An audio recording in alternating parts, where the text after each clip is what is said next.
it on? Is it on? Is it on? It is on. It's on. Hi, I'm coming to you live. No, I'm not. It's recorded. I lied. Hello, it's Kevin Klesick coming to you once again from the World According to Kevin here at crystalvision.com. We've started another little thing to add to these videos, and that's a survey. On every one of these videos, you are going to be asked a question, and you're given a few choices and your own if you want. First tonight, we've already posted this up on Facebook, and we're getting quite a few responses, was if you ran the country, would you A, increase the size of government to take care of the needs of all Americans, B, keep government exactly the way it is, or C, blow it all up and let free markets dictate the quality of life based on the individual's production, or D, pick one of your own. And one of your own is popular on this survey to this point is gay rights, which is a very interesting choice of responses, looking at the mess the world's in, to be picking on that one, but that's something I've spoken to more than a few times as far as the idiocy of not letting two people, no matter what their sexual persuasion, decide to tie the knot. As I said before, why should they be denied the right to be as miserable as everybody else? Anyway, that's not what I want to talk about overall tonight. What I want to talk about is what our president had to say about Iran today on the news. Now, I don't know if you've been following the skyrocketing price of gasoline up to $4.50 right now, but the main cause of that has been the rhetoric coming out of Iran and Washington about their having the capability of building a nuclear bomb. Well, everybody's been worried about Israel reacting, and there was an article in the Telegraph yesterday talking about how Israel would accomplish that if they decided to, based on the weapon systems they've been buying from the United States. Well, Obama decided to short-circuit that argument by saying he's not bluffing and that the Americans will react if Iran continues on the same line to build the nuclear bomb. So what we have in effect is, watch how high gas goes if sometime in the next month we don't park a naval task force from the 6th Fleet in the Straits of Hormuz. You think gas is expensive now? You think the economy is going to have problems recovering from $6 and $7 a gallon gas? Well, that's what you got to look forward, because it seems to me that Afghanistan and Iraq was just a prelude for Iran. Because what's going on in the Middle East right now is incredibly volatile. The only reason Europe went into Libya to help the insurgents there was because of the production of gas that was sent to Europe nations, most notably France. Well, gee, Sarkozy was the one that basically ramrodded that action through. So let's see, oil, France. Okay, Syria. What's going on in Syria? Thousands of people are dying while the United Nations, another worthless piece of crap, sits on their hands. And why is nobody reacting the same way they did in Libya?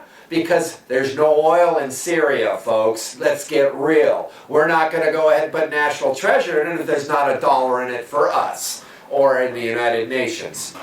So that's going to continue on. And then we've got the Egyptian generals right now. Oh, by the way, they're releasing the Americans they arrested 2 weeks ago for fomenting this insurrection within the borders of Egypt, which, by the way, is part of the agreement of their bribes from the United States, pro-democracy and all. Well, they arrested them because they needed to placate a restive population that was still pissed off about 79 people dying at the soccer match at Port Said.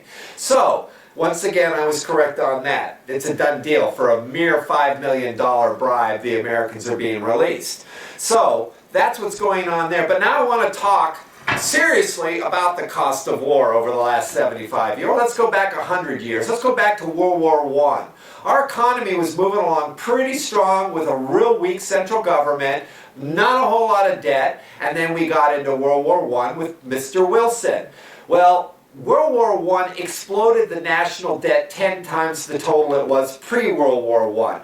Now we leveled off for the next 25 years leading into World War II. World War II exploded the debt another 10 times. Well, since World War II, they caught on to something. The Cold War, Korea, Vietnam, minor skirmishes in Grenada, Panama, basically ramping up our military, letting them go out and play with their new toys to lead to Iraq, Afghanistan, and Iraq again. Well, guess what? Our debt has exploded 125 times that amount in the last 50 years to where we stand now at $17 trillion. Oh, and let's not forget that other little statistic about war. It kills hundreds of thousands of innocent people. And guess what? Who's the leading proponent these days of war on this planet? Well, welcome to the United States and our $1 trillion defense a year spending.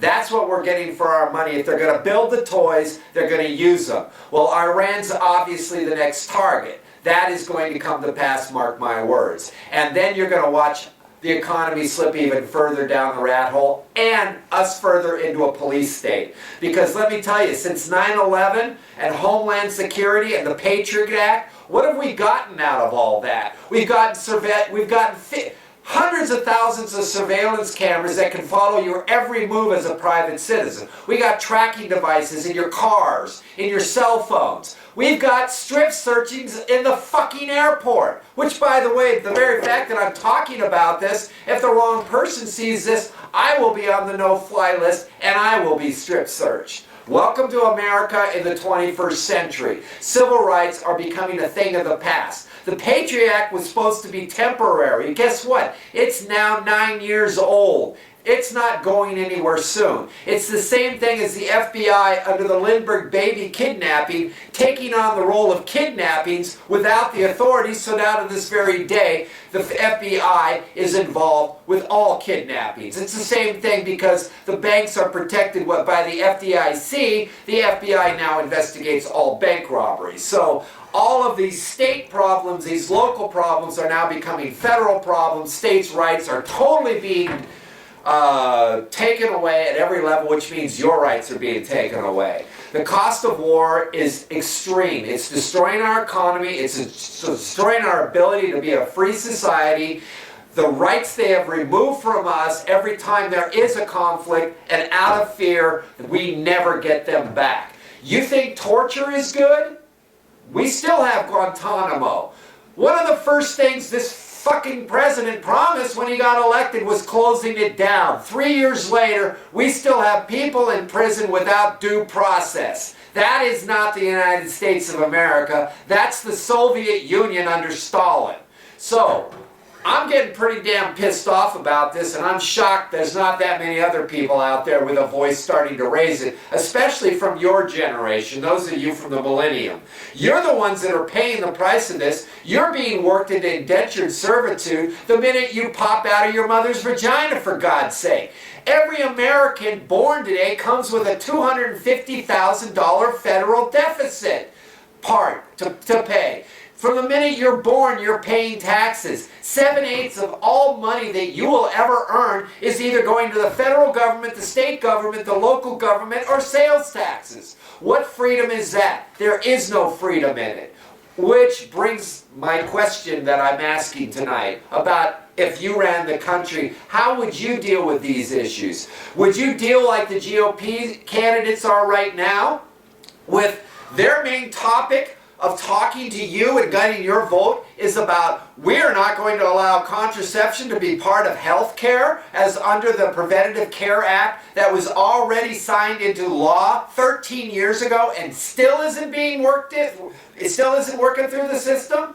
That's what they're arguing about at these debates. Your right to choose whether you want to have a baby that's in your own fucking body. If you can't control your own body, how do you expect there to be any other civil rights? Because that's the bottom line. It's the same thing about the war on drugs. Somebody out there drinking a bottle of scotch whose kids are sitting there watching them and then getting abused about it is the same motherfucker that's saying we shouldn't have legalized drugs. Well, guess what? $400 billion at the federal level for the last 40 years. That doesn't count the half of the paramilitary police forces that are out in the country trying to enforce these laws. It doesn't count the tens of thousands of people who are dying in Latin America fighting for control over the drug trade. It doesn't count the millions of people who are in jail without due process to their civil rights. All of these things are being lost as a society. Every one of these issues are civil rights issues that need to change. And that's my perspective on it. You have to start standing up. You can no longer stay on your computer in your bedroom and expect you to be able to have any kind of fulfilling life if you don't get out there and start talking about these issues and raising up a voice. And I'm not talking about Occupy Wall Street, because I don't need a bunch of other hippies from the 60s taking over the country like they seem intent on doing. I don't want to dismantle the system. I want to get back to what the Founding Fathers wanted from the original Bill of Rights and the Constitution of America. And if you want some pointers in that direction, pick up L. Neil Smith's newest book, Down with Power. He's got some interesting ideas that are very well thought out. This man has been one of the leading members of the libertarian movement for the last 50 years. I'm still trying to digest some of the issues that he's got in here, but overall, if you got to believe in civil rights, you got to believe in all civil rights. So it's a good read, and it's a good starter for you to get an idea about where this country really needs to get back to and what our founding fathers really had in mind for a government.